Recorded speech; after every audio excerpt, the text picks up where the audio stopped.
Anyone know Edith Young? Anybody ever heard of Edith? I'm a big fan of Edith. So I would highly recommend that you reach out to Edith and you become part of her newsletter.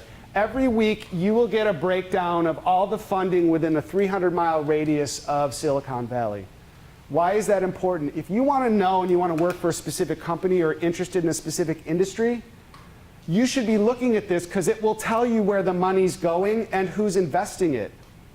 So you'll be like, oh, they're putting a ton of money in virtual reality right now. We all know that, but what I don't know is there's a ton of money going into personal banking that is virtual reality, and do I want to look at that too, right? It'll break it down that specifically. So you want to start to think about that, and it also has certain events that she recommends. It's a great newsletter. It's super simple. It comes every week. Sign up for it.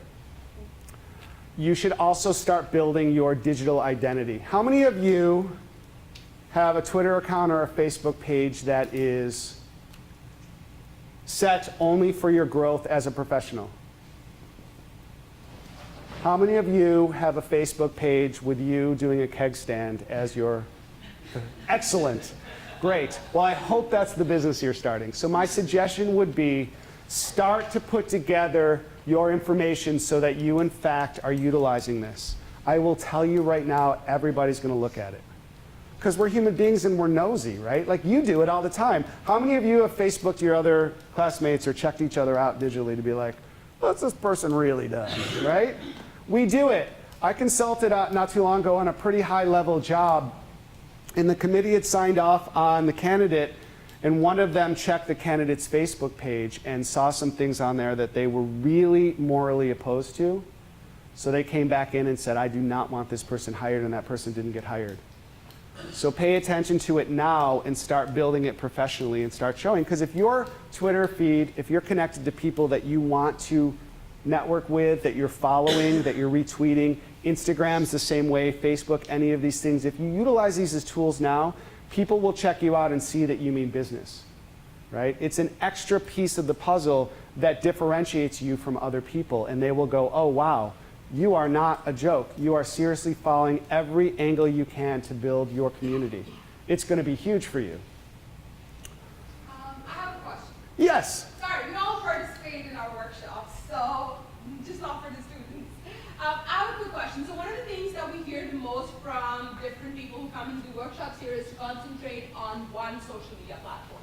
So if you're going to do Twitter, just do Twitter well. If you're going to do Instagram well. Thoughts? Thoughts, suggestions, likes, dislikes, hope streams. Yes, I like that question. And again, I don't have all the answers. And I may have different opinions, so utilize what works best for you. I will tell you that the more that you use, the more people you reach, right?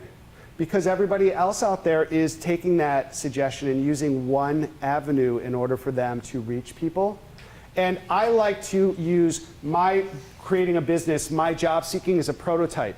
So if I invest everything into one social media and I'm not getting the results I want, I've got to take a serious look at that and start to look at others. It doesn't mean you have to do them all at once, but as a prototype, everyone knows what a minimum viable product is, right? Everyone understands what prototyping is. If I utilize this as a prototype and I test it, and if I'm using Twitter and I'm getting a lot of response from people I want to get response from, then I'm probably going to use that for a while because I'm too busy with other stuff. But I'm not getting the results I want. I've got to make changes to how I use that social media, and I'm going to try Instagram.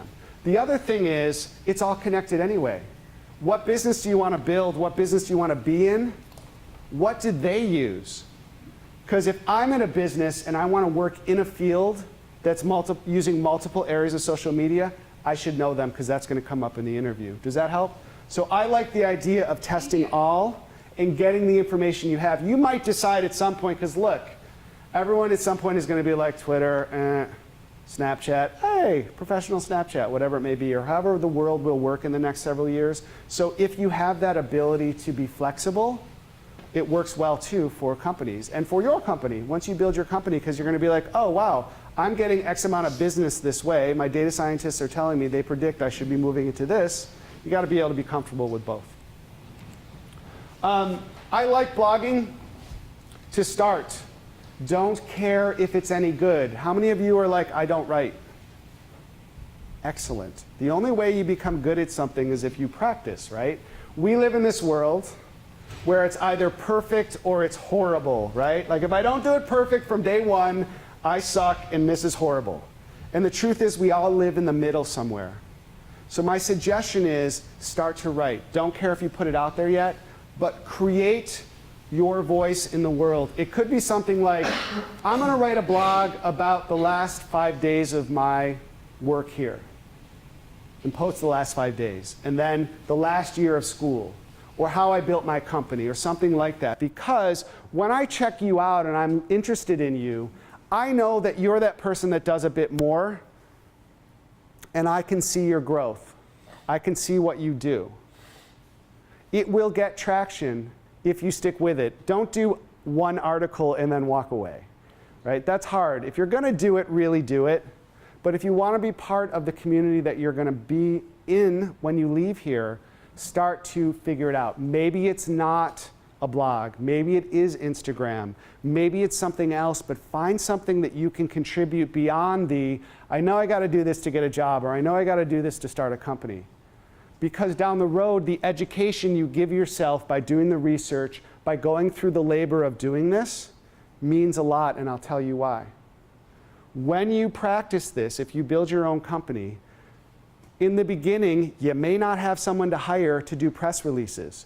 You may not have someone to hire to do descriptions of your company. You may not have someone to hire right away to do a lot of the work you need to do, which might include onboarding stuff for your new employees. So if you start to practice this, it means I'm not so afraid to write a little bit now, right?